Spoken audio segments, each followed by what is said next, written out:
오늘의 말씀은 빌립보서 4장 10절에서 13절 말씀입니다. 내가 주 안에서 크게 기뻐함은 너희가 나를 생각하던 것이 이제 다시 싹이 남이니 너희가 또한 이를 위하여 생각은 하였으나 기회가 없었느니라. 내가 궁핍함으로 말하는 것이 아니니라. 어떠한 형편에든지 나는 자족하기를 배웠노니 나는 비천에 처할 줄도 알고 풍부에 처할 줄도 알아. 모든 일 곧 배부름과 배고픔과 풍부와 궁핍에도 처할 줄 아는 일체의 비결을 배웠노라. 내게 능력 주시는 자 안에서 내가 모든 것을 할 수 있느니라. 아멘. 돈이 많은 한 부자가 어느 날 소크라테스를 찾아와서 은근히 자기가 돈이 많은 당대의 최고 부자라는 것을 자랑하고 싶었습니다. 그래서 소크라테스에게 이렇게 질문합니다. 선생님, 이 세상에 가장 큰 부자가 누군지 혹시 아십니까? 바로 자기를 지목해 주기를 바라는 마음에서 그런 질문을 하는 거예요. 그때 소크라테스가 이렇게 대답을 합니다. 이 세상의 최고의 부자는 가장 적은 것을 가지고도 만족할 줄 아는 사람입니다. 여러분, 어린아이로부터 노인에 이르기까지 모든 현대인들을 만나서 가장 원하는 공통의 관심사를 물어보면 두 가지입니다. 행복과 기쁨이에요.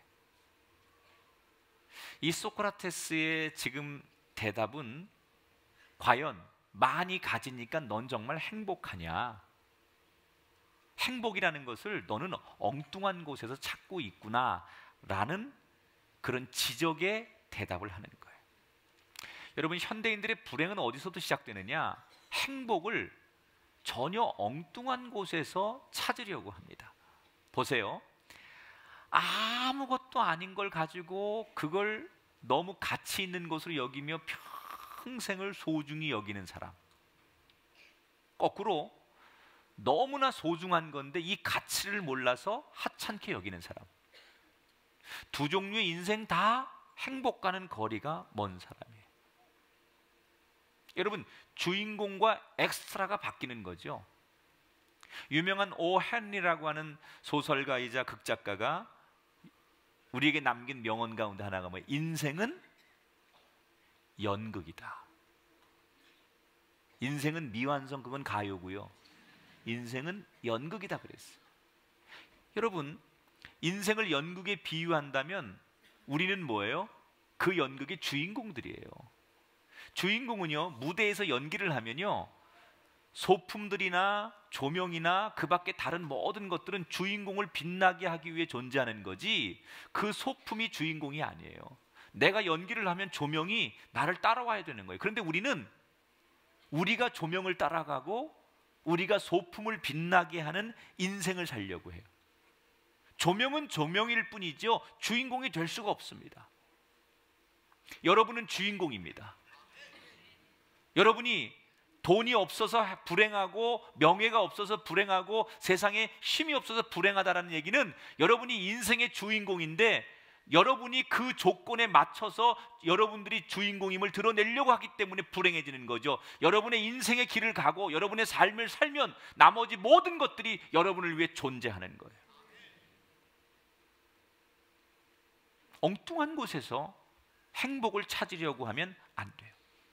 따라합시다. 나는 주인공이지 소품이 아닙니다. 현대인들의 가장 큰 병은 소유하지만 가난하고 소유할수록 점점 더 가난해지는 병을 가져요. 그래서 오늘 사도 바울이 빌립보서에서 우리에게 현대인들이 그렇게 원하는 행복, 이것을 어떻게 우리가 소유해야 하느냐. 사도 바울은 행복이 두 가지가 있다 이렇게 밝힙니다. 상대적 행복과 절대적 행복을 이야기해요. 따라합시다. 상대적 행복은 행복이 아닙니다. 저는 며칠 전 우리나라 통계청에서 발표한 자료를 보면서 참 씁쓸한 마음을 가졌어요. 이 통계청이 우리나라 17,664가구의 가구주를 대상으로 설문조사를 했는데 거기에 이런 질문을 합니다.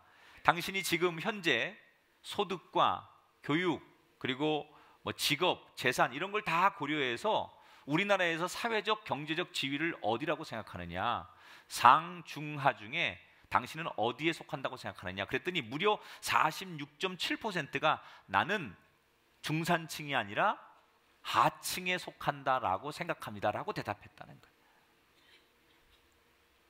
중산층도 아니고 우리나라 절반 이상, 절반 정도가 나는 아주 우리나라에서 최하의 서민의 인생을 사는 사람이다. 그만큼 자신의 삶이 비참하다고 느끼고 자신의 삶의 질이 낮다고 생각해서 만족함이 없다는 것을 이야기하는 거예요.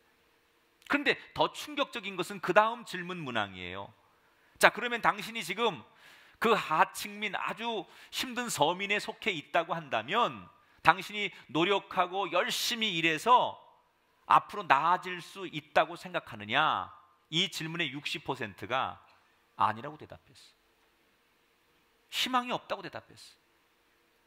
내가 아무리 열심히 일하고 우리 사회에서 아무리 노력한들 내가 지금의 이 구조에서 중산층 내지는 상류층으로 갈 수 있는 희망이 없다라고 60%가 대답했고 28.2%만 노력하면 될 거다라고 대답을 했다는 거예요. 지금 우리나라 국민들의 마음속에 뭐가 잔뜩 있는 거죠? 희망보다는 절망이 온통 우리 마음을 휘감고 있다는 거예요. 중국에서 건너오는 미세먼지보다 더 무서운 좌절과 절망이 우리 국민들을 뒤엎고 있다는 얘기예요. 제가 이 통계 보고서를 보면서 곰곰이 생각해 봤어요. 정말 이 대답을 한 사람들이 자기가 정말 불행한 사람일까? 정말 가난한 사람일까? 정말 서민일까? 무슨 근거로 자기가 그렇게 형편없는 인생을 산다고 사람들이 대답하는 걸까? 돈이 없어서일까? 빵이 없어서일까? 물론 이 대답을 하시는 분 가운데는 절대적인 가난에 속하는 분이 있어요. 한 끼에 먹을 양식이 없어서 오늘도 몇 끼째 라면을 먹는 분, 이 추운 겨울에 온기 하나 없는 맨 방에서 한밤을 지내야 하는 그런 절대적 가난에 있는 분들도 분명히 있을 겁니다. 하지만 제가 볼 때 대부분의 사람들은 분명히 따뜻한 집도 있고 먹을 것도 있고 어느 정도 여유가 있음에도 불구하고 자기를 서민으로 하류층으로 구분하는 이유는 딱 하나예요. 상대적 박탈감. 상대에 의해서 내가 불행하기도 하고 어느 상대와 비교해서 내가 행복하다라고 생각하는 상대적인 행복 때문에 사람들이 자신의 처지를 비관하고 있다는 거예요. 남하고 비교하면, 나보다 못한 사람하고 나를 비교하면 나는 우월한 존재예요. 그런데 나보다 월등한 사람과 나를 비교하면 나는 평생 저 사람을 쫓아갈 수 없는 불행한 사람이라고 생각한다는 거예요. 미국에서 그동안 재산이 많기로는 손가락 안에 들 만큼 유명했던 미국의 유명한 재산가 하워드 휴즈가 있습니다. 1976년도에 이 하워드 휴즈가 죽지요. 그런데 하워드 휴즈는 죽을 때까지 굉장히 많은 그 스캔들이 있었어요. 왜냐하면 워낙 잘생긴 데다가 굉장한 재력가입니다. 그리고 낭만파예요. 여행을 좋아하고 아주 기질적으로 호탕하고, 그리고 사업을 하면 뭐 영화든 방송이든 뭐든지 그 사람이 손대는 것마다 번창을 합니다. 천문학적인 재산을 가지고 낭만을 즐길 줄 알고 아주 잘생겼어요. 그러니까 사람들이 계속 그를 좋아하는 거예요. 어느 날 이 하워드 휴즈에게 누가 이렇게 질문합니다. 회장님, 얼마만큼의 돈이 있을 때부터 행복을 느끼셨습니까? 얼마의 돈을 가지면 행복이라는 것을 느끼게 됩니까? 이렇게 질문을 합니다. 그랬더니 하워드 휴즈가 유명한 얘기를 합니다. 지금 내가 가지고 있는 것보다 조금 더. 얼마를 가지면 행복합니까? 라는 질문에 주저없이 하워드 휴즈가 대답하는 게 지금 내가 있는 것보다 조금 더 라고 대답했어요. 여러분, 이게 하워드 휴즈의 대답일까요? 우리의 대답이죠. 지금보다 내가 조금만 더 있으면 좋겠다. 그게 뭐예요? 탐욕이에요. 욕심이에요. 지금 내가 있는 것보다 조금 더 있으면 좋겠다. 지금 있는 조건도 감사하지만 이것보다 기왕이면 조금 더 있으면 좋겠다. 그러면 더 좋을 텐데, 더 행복할 텐데 라고 소원하는 이것이 바로 탐욕과 불행의 원인이라는 거예요. 내가 지금 얼마를 가지고 있느냐가 중요한 게 아니고 조금 더 가지려고 하는 욕심만이 존재합니다. 자, 이런 욕심은 상대적으로 남하고 자꾸 비교를 해요. 그래서 내가 그 지금 있는 것보다 비교하면서 나의 것을 크게도 생각하고 작게도 생각하는 거예요. 조금만 더, 남보다 더. 그래서 조금 더 가지면 저 사람보다 조금 더 있으면 좋겠다. 그래서 영영이 그 사람은 죽을 때까지 행복과 거리가 먼 삶을 사는 거예요. 여러분, 상대적 행복감으로 익숙한 사람은요, 대인 관계에 있어서 아주 오만하고 비굴합니다.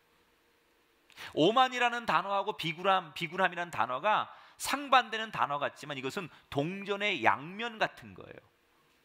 오만한 사람은 오만한 만큼 비굴하게 살게 돼 있어요. 자기가 살다가 자기보다 열등한 사람을 만나면 우월감과 행복감을 느끼면서 그 사람 앞에서 오만한 척하는 거예요. 그래서 가난한 사람을 무시하고 무식한 사람들을 깔보고 자기보다 못한 사람들을 멸시하는 거예요. 그런데 어느 날 나보다 월등한 상대를 만나면 그 사람 앞에서 박탈감과 수치감을 느낍니다. 여러분, 얼마를 가져야 행복할 것 같아요? 여러분이 아무리 열심히 돈 벌어도 삼성그룹의 이건희 회장보다는 적게 벌겠죠. 여러분이 아무리 열심히 일해도 여러분 회사의 회장은 한 사람이고 사장은 한 사람이겠죠. 상대적으로 가면 나는 아무것도 아닌 것을 자꾸 그렇게 비교하다 보면 느끼게 되는 거예요. 그래서 우리는 나는 가난하다고 생각하는 거예요. 그 사람하고 비교하니까 저 재벌 2세들, 대박난 연예인들, 벤처기업 사장들, 이런 사람들하고 나를 갖다 비교하고 그런 가정과 나를 비교하니까 나는 그 사람들 앞에서 늘 가난할 수밖에 없는 거예요. 수치스럽고 굴욕스러울 수밖에 없는 거예요.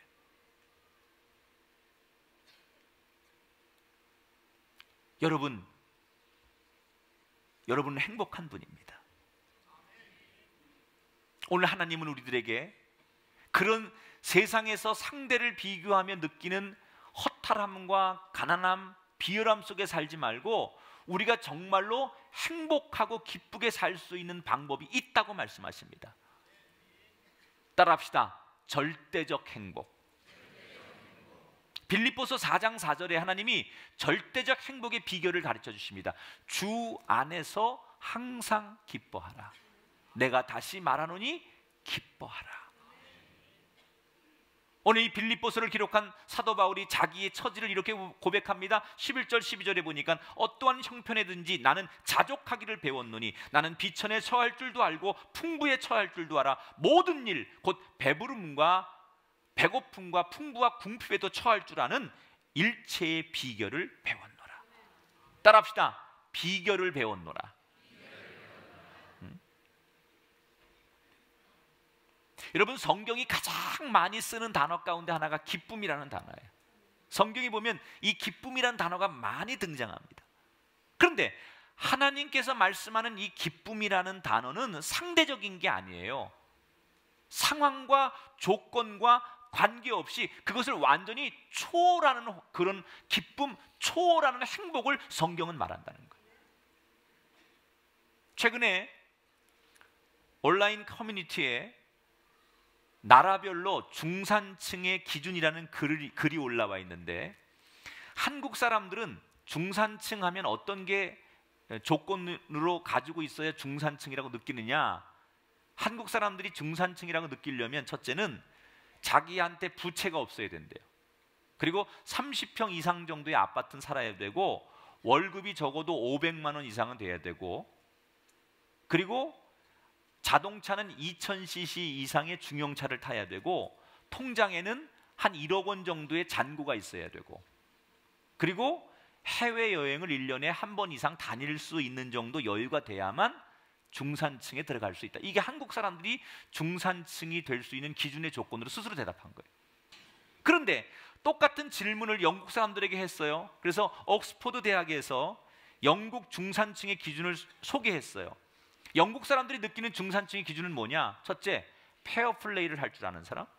두 번째, 자신의 주장을 확실히 할 수 있는 사람. 세 번째, 신념이 있고 독선적이지 않고 약자를 두둔하고 강자에게 대응할 줄 알며 불의와 불평과 불법에 의연하게 대처하는 사람, 이런 사람을 중산층의 기준으로 본다. 이렇게 대답했어요. 동의가 안 되죠, 지금. 제정신이 아닌 사람들 같죠? 똑같은 중산층의 기준에 대해서 한국 사람들이 생각하는 거하고 영국 사람들이 생각하는 거하고 다르다는 거예요. 여러분, 세상에서 행복의 기준은요, 조건이 있어야 되는 게 세상의 행복이에요. 좋은 학교를 가야 되고, 좋은 직장에 가야 되고, 많은 연봉을 받아야 되고, 좋은 차, 좋은 아파트 살아야 행복하다고 말하는 게 세상이에요. 만약에 그 기준의 조건에 맞지 않으면 나는 불행하다고 생각하는 거예요. 우리가 그 세상 논리를 받아들이고 세상 논리에 쫓아가니까 나는 여전히 그 조건에 안 맞으면 늘 불행한 거예요. 좋은 차, 좋은 학교, 좋은 직업, 좋은 배우자, 이거를 내가 한번 놓치게 되면 나는 영원히 불행할 수밖에 없는 거예요. 그게 세상이 주는 룰이고, 그 룰을 못 맞추면 나는 영원히 가난하고 저주받은 인생으로 스스로를 한탄하고 산다는 거예요. 그게 세상의 논리예요. 그런데 성경은 66권 어디에도 네가 어떤 직업을 가져야 행복하고, 얼마의 연봉을 가져야 행복하고, 네가 어떤 사람을 만나야 행복하다라는 말씀이 없어요. 성경은 뭐라고 해요? 기뻐하라고 얘기합니다. 근데 어떻게 기뻐하라고 하느냐? 항상 기뻐하라. 범사에 기뻐하라.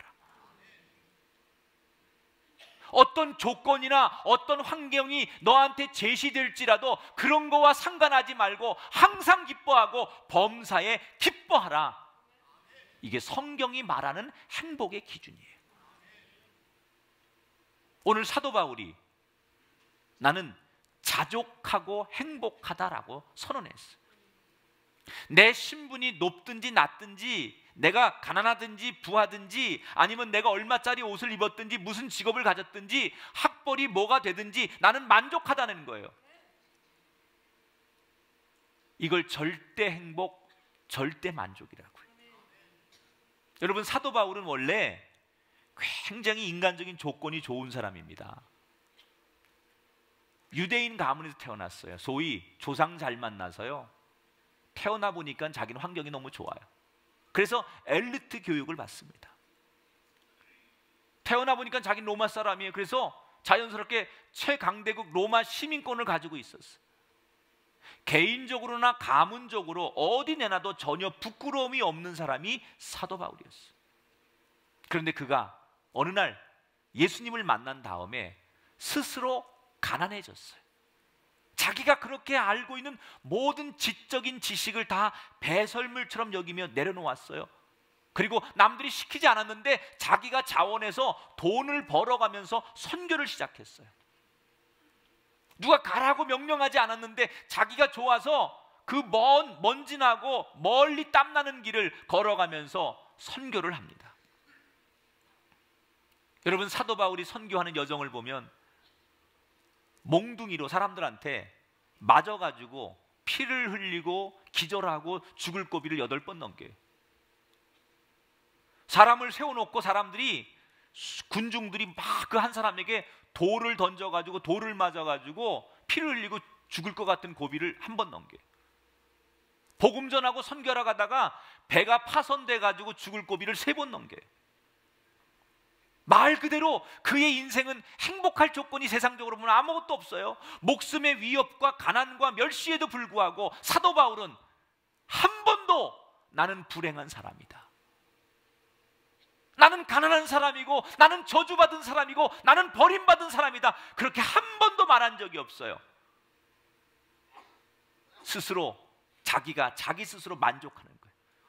나는 기쁩니다, 나는 행복합니다, 나는 감사합니다. 아니 그렇게 죽을 고비를 넘기고 그렇게 무시받고 천대받고 멸시받는데 뭐가 그렇게 감사해서 그는 한 번도 불행하다고 말하지 않고 나는 감사합니다, 나는 기쁩니다, 나는 그래도 오늘 행복합니다 라고 말할 수 있었을까? 도대체 어떻게 가능할까? 사도 바울이 스스로 그 질문에 답을 해요. 나는 그 비결이 있다. 사도 바울 스스로가 너희들이 모르는 나만의 비법이 있다는 거예요. 그 비결을 소개하죠. 오늘 12절에 보니까 나는 배부름과 배고픔과 풍부와 궁핍에도 처할 줄 아는 일체에 뭘 배웠다고요? 비결을 배웠다. 자기만 아는 노하우가 있다는 거예요. 어떤 상황에 처해도 내가 절대로 행복하고 만족하고 감사하는 나만의 노하우가 사도 바울에게 있다는 거예요. 그래서 그걸 오늘 우리한테 공개하는 거예요. 지금 감사하게 생각하셔야 돼요. 음식 맛있는 거 우리 공개 안 하잖아요. 근데 사도 바울은 이 엄청난 자기의 비결을 오늘 만민들에게 공개하고 있어요. 사도 바울이 그 비결을 뭐라고 공개하는지 13절을 같이 읽어볼게요. 같이 읽어봐요. 시작. 내게 능력 주시는 자 안에서 내가 모든 것을 할 수 있느니라. 내게 능력 주시는 자 안에서. 누가 능력 주는 거예요? 하나님 안에서. In Christ. 예수 그리스도 안에서.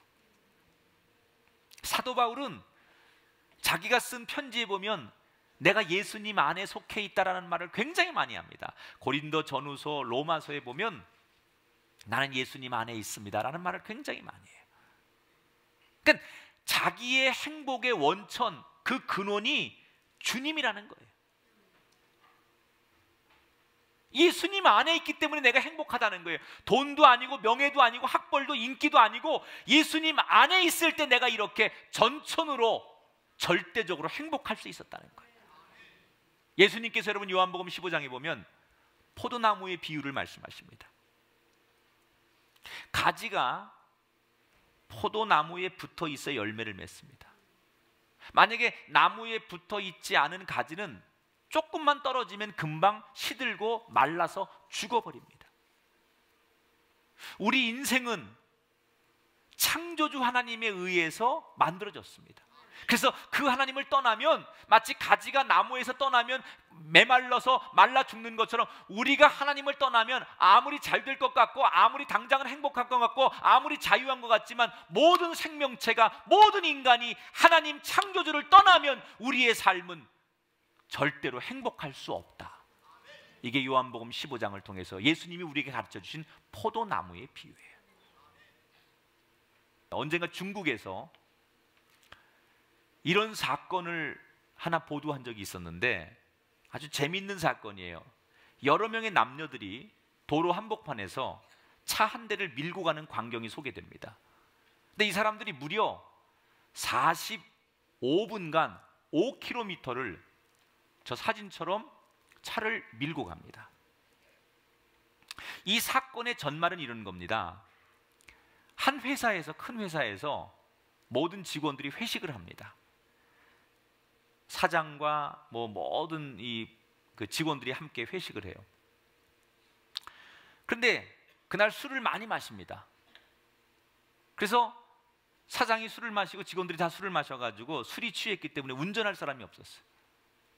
중국에서 음주운전을 하다 걸리면 중국도 굉장히 처벌이 강합니다. 그래서 이 사장이 직원들한테 우리 음식도 많이 먹고 그랬으니 소화도 시킬 겸 운동할 겸 차 좀 밀어라. 그래서 부하 직원들을 시켜가지고 자기는 운전석에 앉고 대신 시동을 걸지 않은 채 차를 밀게 하는 거예요.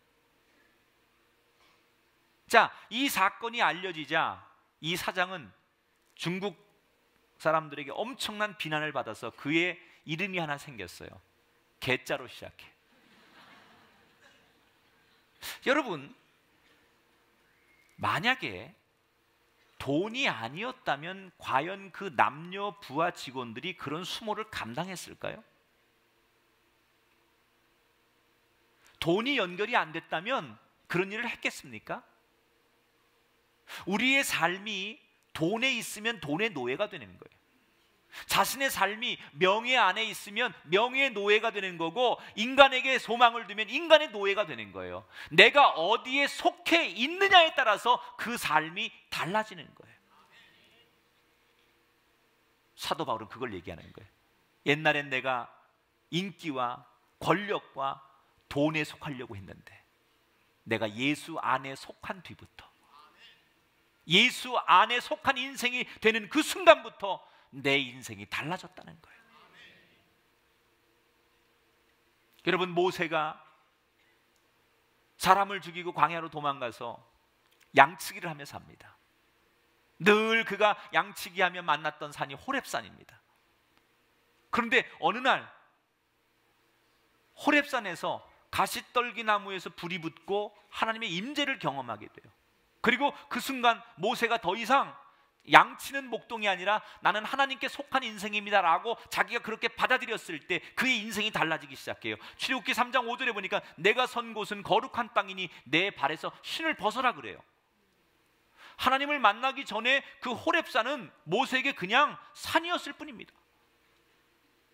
그런데 자기가 하나님 안에 속하고 하나님의 사람이 되고 하나님의 종이 되는 그 순간부터 그 땅은 더 이상 산이 아니라 거룩한 땅이 되었어요.